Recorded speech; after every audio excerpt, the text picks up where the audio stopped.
Salut à tous, bienvenue sur TVM, bienvenue dans ce nouveau numéro de Salikwa, l'émission où les jeunes, les ados viennent parler littérature jeunesse. 3 invités aujourd'hui autour de ce plateau. Samuel, 12 ans, 13 ans même.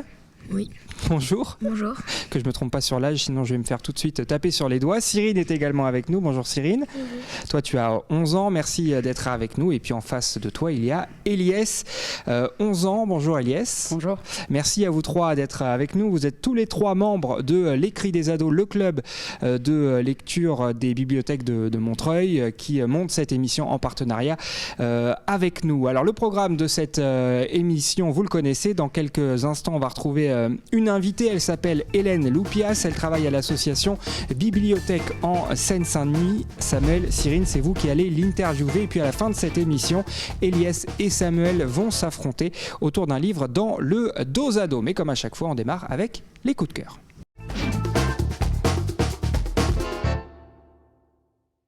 Et on commence avec toi, Samuel. D'abord, tu peux nous présenter le nom de ton livre, son auteur, et puis nous le décrire en un mot.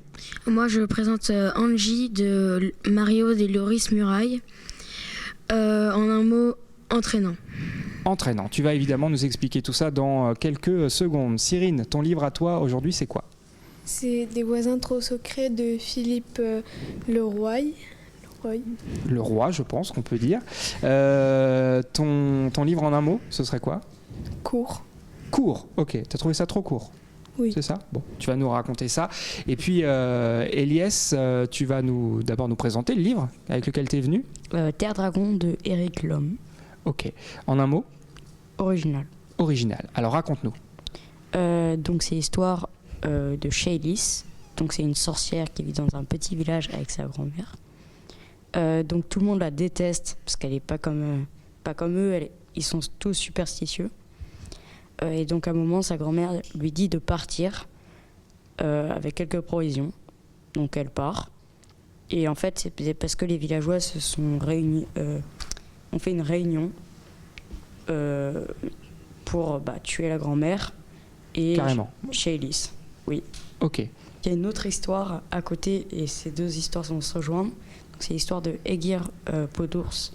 Donc, en fait, il est retenu prisonnier de barbares. Parce qu'il n'est pas comme les autres, comme Shaylis.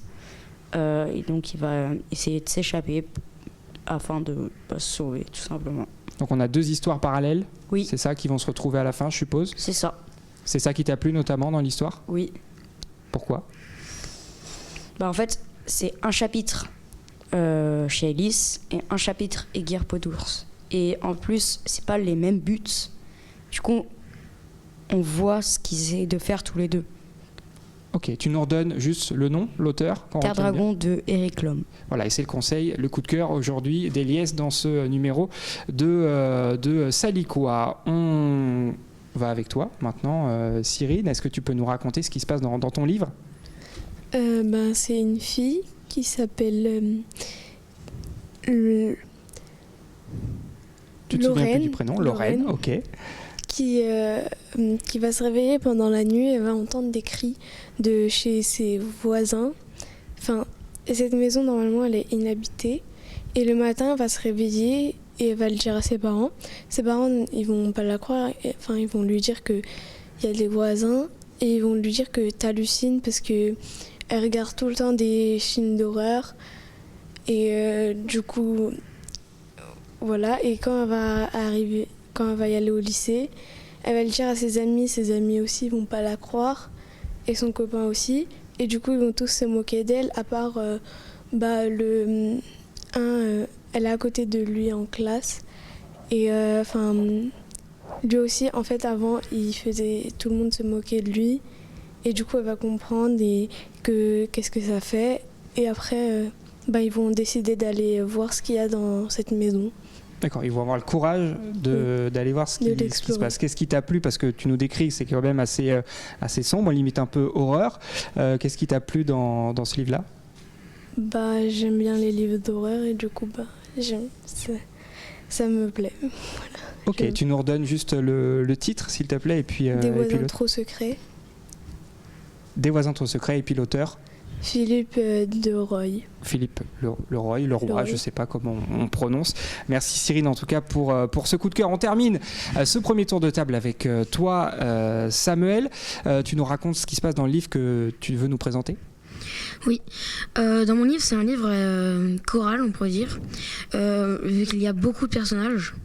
Donc pour commencer, il y a Angie Tourniquet, 13 ans, qui habite avec sa mère, infirmière, Emma Tourniquet. Son père ne le connaît pas. Elle sait juste qu'il aimait bien la chanson Angie, d'où son nom, et qu'il est mort il y a longtemps. Elle a un voisin, Augustin Maupetit, qui est capitaine de la police et qui, avec son chien renifleur de drogue, appartient à la brigade des stupes. Angie, sans le vouloir, elle va se faire emporter, vu qu'elle va devenir amie avec son voisin, elle va se faire emporter par une enquête en cours sur la ville du Havre. Je crois que toi tu aimes bien les romans chorales, hein ? Oui. C'est ça notamment qui t'a plu dans ce livre-là ? Oui, déjà le fait qu'il y ait beaucoup de personnages, ça permet d'avoir différents points de vue sur la situation et de ne pas toujours rester sur un même personnage qui a une seule idée en tête et donc d'avoir un peu de répétition. Là, ce que j'ai bien aimé, c'est aussi le fait qu'il y ait deux auteurs, donc Loris et Mario Muraille, mais il n'y a pas vraiment de différence d'écriture, donc ils ont réussi à bien se coordonner pour écrire un livre. On sent pas qu'il y a un qui a écrit ça et l'autre qui a écrit ça, c'est ça l'idée. Ok, tu nous rappelles le titre du livre ? Angie de Mario Muraille et Loris Muraille. Voilà. Tu veux ajouter quelque chose, vas-y. Au passage, il y a un tome 2 et un tome 3 qui sont sortis il y a pas longtemps. Voilà, le message est passé. Merci Samuel. Tu restes avec nous d'ailleurs avec Cyrine pour interviewer tout de suite notre invité. On dit à Eliès à tout à l'heure pour le dos à dos face à Samuel, mais tout de suite donc le T'es qui toi, à tout de suite.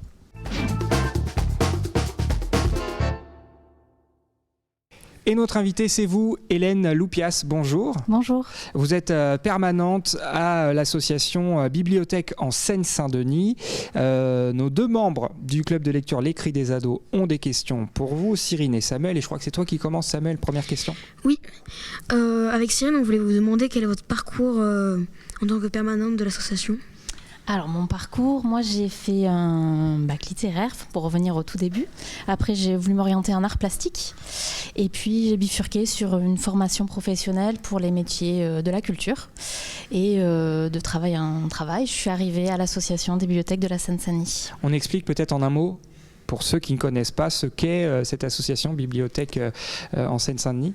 C'était une association qui regroupe les bibliothèques de la Seine-Saint-Denis qui sont adhérentes, qui souhaitent participer aux différentes propositions qu'on formule au sein de l'association.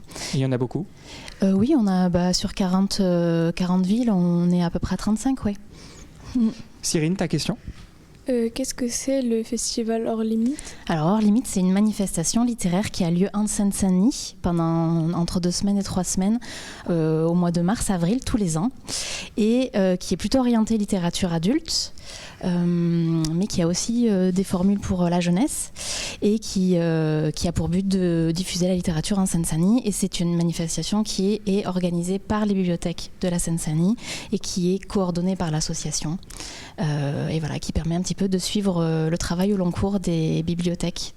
Ça consiste en quoi ce festival ? On rencontre des auteurs, on a des lectures dans les bibliothèques ? Oui, bien sûr, il y a tout. Il y a des rencontres d'auteurs, des lectures musicales, des performances, des rencontres jeunesse, des rencontres scolaires, des ateliers jeunesse également. C'est un petit peu toutes les formes que l'on peut aujourd'hui trouver en littérature et sur différentes manifestations aussi littéraires partout en France. Donc c'est chaque année avec plein d'invités ? Oui. C'est ça ? Oui, là cette année, donc le festival a eu lieu du 1er au 23 avril et on a eu plus de 120 invités. 110 événements, c'est une belle manifestation. Ouais. Samuel, une autre question ? Quel est votre rôle au sein de l'association et peut-être que vous y avez déjà répondu, mais que fait l'association ? Alors moi je suis une des 2 permanentes de l'association et je coordonne le festival Hors Limite toute l'année. En fait c'est un travail au long cours. Et mon rôle, c'est de préparer avec les bibliothécaires les envies de lecture qu'elles ont, à qui elles ont envie de parler, quel type de projet elles veulent mener. Et à partir de là, on monte ensemble le programme. Évidemment, il y a 2 conseillers littéraires. On n'est pas tout seul au sein de l'association, il y a quand même une équipe. Donc il y a 2 conseillers littéraires qui conseillent du coup les bibliothécaires, mais aussi qui nous aident à faire des propositions. On est un peu plus à la marge, ça vient vraiment des bibliothèques, les propositions. Mais on est là un petit peu pour soutenir les bibliothèques et permettre d'organiser tout ça, parce que c'est une grosse machine et beaucoup de travail à organiser. Pendant le festival, comment choisissez-vous les invités ? Alors justement, ça part des bibliothèques. C'est vraiment l'idée du festival, c'est de partir des bibliothèques, des envies des bibliothécaires, en fonction d'une thématique, d'un genre littéraire, d'un public qu'on veut toucher. Et à partir de là, avec différents rendez-vous, on travaille à la programmation. Vous disiez qu'il y a une petite part dans le festival qui est consacré à la littérature jeunesse. Est-ce qu'il y a déjà eu des auteurs justement de littérature jeunesse qui sont passés par le festival ? Oui, cette année, pour citer celle notamment de la bibliothèque de Montreuil, il y a eu Clémentine Beauvais. On a eu aussi par le passé Marie-Aude Muraille, que vous avez cité aujourd'hui en lecture, qui était venue à Saint-Ouen et qui avait aussi fait un travail, une rencontre assez impressionnante avec des élèves des clubs de lecture de 2 collèges. Et c'était les élèves qui animaient la rencontre. C'est aussi ça l'intérêt du festival, c'est de permettre aux jeunes aussi de s'exprimer, mais aussi à des groupes de lecture, des comités ados ou des comités adultes de prendre la parole et de poser des questions en direct aux auteurs. Voilà, c'est un petit peu aussi le principe dans Saliquoi de rencontrer des acteurs de la littérature jeunesse notamment et de pouvoir leur poser des questions. Samuel, il nous reste une petite question à poser. Une dernière question. Quel est l'invité que vous aimeriez inviter donc, et pourquoi ? Sans limite d'âge, d'époque, de langue, aucune limite. Alors, comme je vous le disais, nous en tant que permanent, on n'est pas on est force de proposition, on peut proposer des choses, mais on n'est pas à la manette de la programmation, parce que ce sont vraiment les bibliothèques, mais de manière très égoïste. J'aimerais beaucoup, si c'était possible un jour, voir Nicolas Presle, qui est un auteur de BD, qui fait de la BD adulte par contre. Voilà, moi je suis un peu plus orientée adulte que jeunesse, qui fait des super BD graphiques, il n'y a pas de parole, c'est un travail sur la chromie qui est magnifique et qui parle beaucoup d'écologie, de politique et qui est vraiment superbe. Merci beaucoup Hélène Loupias. Vous restez avec nous parce que vous allez avoir la lourde charge de nous présenter le livre autour duquel vont s'affronter, vont échanger Samuel et Eliès qui va nous rejoindre dans quelques instants. On remercie Cyrine d'avoir été avec nous dans ce numéro de Saliquoi. Merci Cyrine et à très vite. On passe tout de suite donc au dos à dos.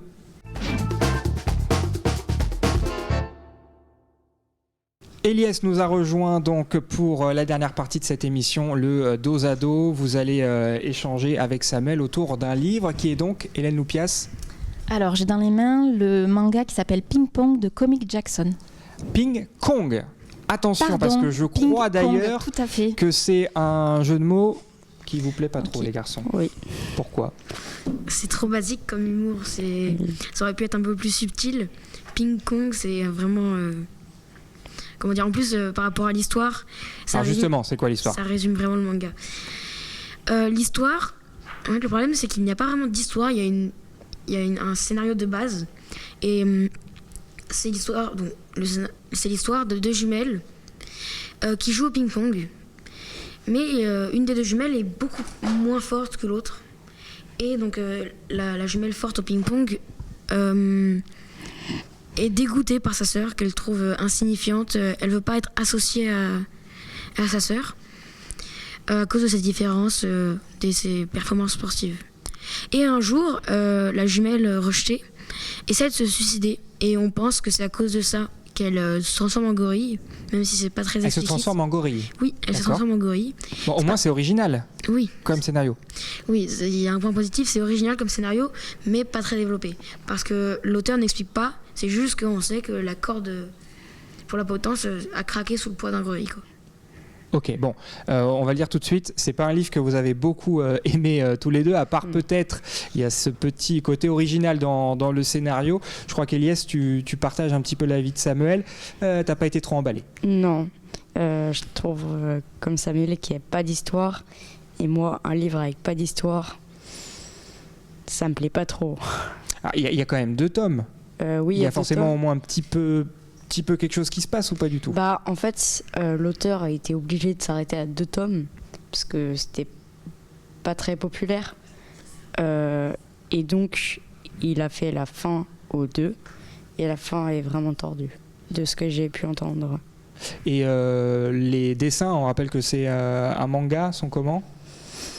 Ils auraient pu être mieux parce que, par exemple, le gorille, je le trouve pas très bien dessiné.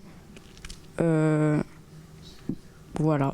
Ok, bon, on comprend que vous êtes dur avec ce ping-pong de Comic Jackson sur les dessins. Tu veux dire un mot, Samuel? Sur les dessins, je trouve que le gorille est un peu plus développé, mais c'est un dessin très enfantin pour les personnages humains, si on peut dire ça. C'est un manga qui en général est très enfantin, vu que le gorille, tout le monde prend ça pour un truc normal au bout d'un certain moment. Et moi, pour moi, c'est pas normal de devenir gorille comme ça. Bon, mais souvent dans les mangas, on part comme ça dans quelque chose d'irréel. Oui, mais là, le scénario est vraiment un peu tiré par les cheveux. Et il faut savoir que, comme Elias l'a dit, le manga n'est tellement pas populaire que les éditeurs lui ont dit à l'auteur ou à l'autrice que ça s'arrêtait là. Ça ne se vendait pas assez bien. Donc, je pense que ça veut dire ce que... Bon, et c'est pas vous qui allez l'aider, Comic Jackson, à faire le tome 3, hein, si je comprends bien. Ça vous va que ça s'arrête là? Oui. Merci Samuel et Elias. Bon, Hélène Loupias, on demande souvent à l'invité de réagir. Est-ce que ça vous donne envie ou pas? Bon, là, ça laisse pas trop de place. J'ai un petit doute, mais par contre, peut-être que je pourrais avoir une autre recommandation de manga une autre fois. Oui, voilà. Ou en regardant d'autres numéros de Saliquoi, parce qu'on a eu déjà pas mal de recommandations de manga. Mais donc, celui-là, on le met de côté. A priori, si on entend Samuel et Elias, ça s'appelle quand même Ping Kong, pour ceux qui auraient quand même envie de savoir ce qui s'y passe. Et c'est donc signé Comic Jackson. On va terminer cette émission avec vous, Hélène Loupias. On le disait tout à l'heure, on termine comme ça avec un coup de cœur de notre invité. Pour vous, ce serait quoi? Alors, ce serait plutôt pour grands adolescents et plutôt jeunes adultes, d'une autrice qui s'appelle, et poétesse qui s'appelle Lisette Lombé, qui est venue dans le cadre du festival également et qui a écrit un recueil de poésie qui s'appelle Brûler, brûler, brûler, et qui est bouleversante, clairement dans son écriture, et qui, par le format poésie, peut aussi être picorée, j'ai envie de dire, et qui parle de sujets totalement contemporains. Elle est antiraciste, féministe, lutte contre l'homophobie. Je crois que c'est très d'actualité et ça peut totalement plaire à des grands ados. Merci beaucoup Hélène Loupias. Brûler, brûler, brûler. Ne faites pas ça avec le livre, même si vous ne l'avez pas aimé. Elias et Samuel, merci à vous d'avoir été avec nous dans ce nouveau numéro de Saliquoi. On remercie également Cyrine qui était là avec nous tout à l'heure. Merci encore Hélène Loupias. Je rappelle que vous êtes membre de cette association Bibliothèque en Seine-Saint-Denis qui organise tous les ans ce festival hors limite. Merci à vous de nous avoir suivis. On vous dit évidemment à très vite sur TVM. Salut!